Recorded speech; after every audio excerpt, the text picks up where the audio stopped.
আসসালামু আলাইকুম, সবাই কেমন আছেন? আশা করি অনেক বেশি ভালো আছেন। আজকে আপনাদের মাঝে হাজির হলাম আরেকটি নতুন রেসিপি নিয়ে। এটি বিকেলের নাস্তায় ঝটপট তৈরি করার জন্য দারুণ একটি মুখরোচক খাবার।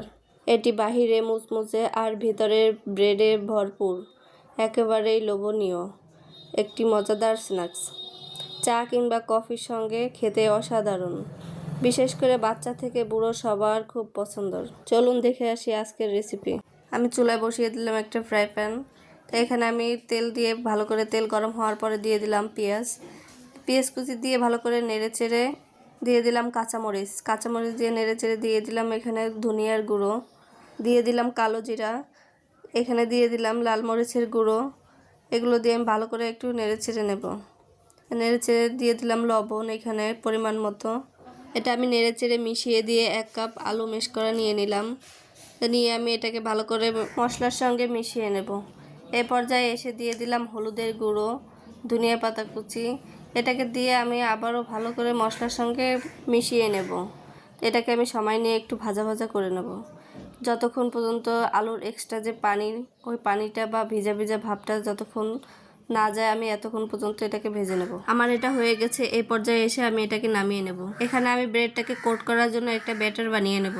প্রথমে নিয়ে নিলাম 1 কাপ বেসন, দিয়ে দিলাম স্বাদমতো লবণ, মরিচের গুঁড়ো, হলুদ, ধনিয়ার গুঁড়ো।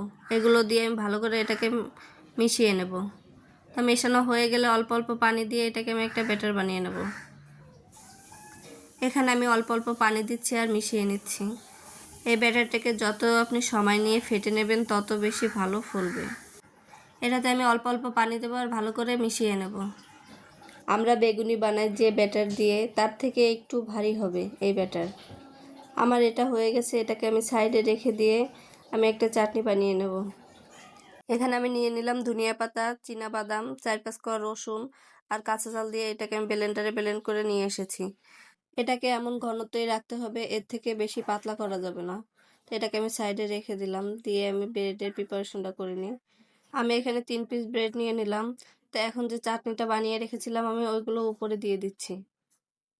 আমি চাটনিটা অল্প অল্প করে নেব আর সবগুলোর উপরে আমি এভাবে মাখিয়ে দেব।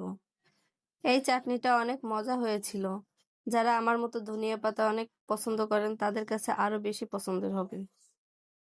এই চাটনিটাকে আমি উপর থেকে দিয়ে এবার দিয়ে দেব আলুর পুর। তা আমি আলুর পুর নিয়ে এভাবে সবগুলোর উপরেই দিয়ে দেব।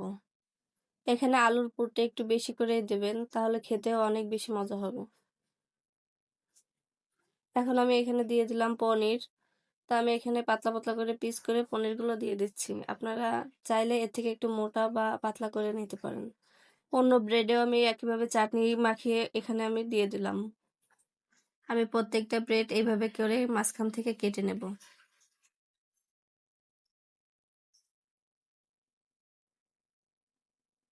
এখানে প্রতিটা লেয়ার খুব সুন্দর করে বোঝা যাচ্ছে। তো এভাবে আমি সবগুলো কেটে নিয়ে সাইডে রেখে দেব। রেখে দিয়ে এটাকে আমি আগে যে ব্যাটারটা বানিয়ে রেখেছিলাম আমি সে ব্যাটারে এগুলোকে কোট করে নেব। অন্যদিকে আমি কড়াইতে তেল বসিয়ে দিয়েছিলাম। তো তেলটা আমার গরম হয়ে গেছে। এই পর্যায়ে এসে আমি এটাকে দিয়ে দেবো এখানে ভাজার জন্য। আমি এখানে 2 পিস করে ভেজে নেব। একটু সময় নিয়ে হালকা আছে এগুলো সবগুলোকে আমি ভেজে নেব।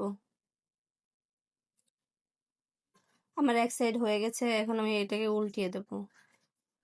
আপনারা এখানে ডুবো তেলে ভেজে নেবেন। আমার তেলটা একটু অল্প হয়ে গিয়েছিল, যার কারণে উল্টাতে একটু সমস্যা হচ্ছে।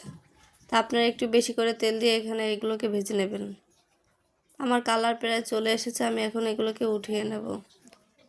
আমি সবগুলো এভাবে আস্তে আস্তে ভেজে নেব। একটু সময় নিয়ে ভালো করে ভেজে নেবেন, তাহলে খেতে আরও বেশি মজা হবে।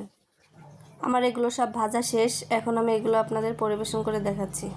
এই পর্যায়ে এসে যদি আপনাদের কাছে একটু হলেও আমার ভিডিওগুলো ভালো লেগে থাকে, তাহলে প্লিজ আমার চ্যানেলটাকে সাবস্ক্রাইব করে দেবেন। আমি এখানে 2 ধরনের চাটনির সঙ্গে এটা পরিবেশন করেছিলাম।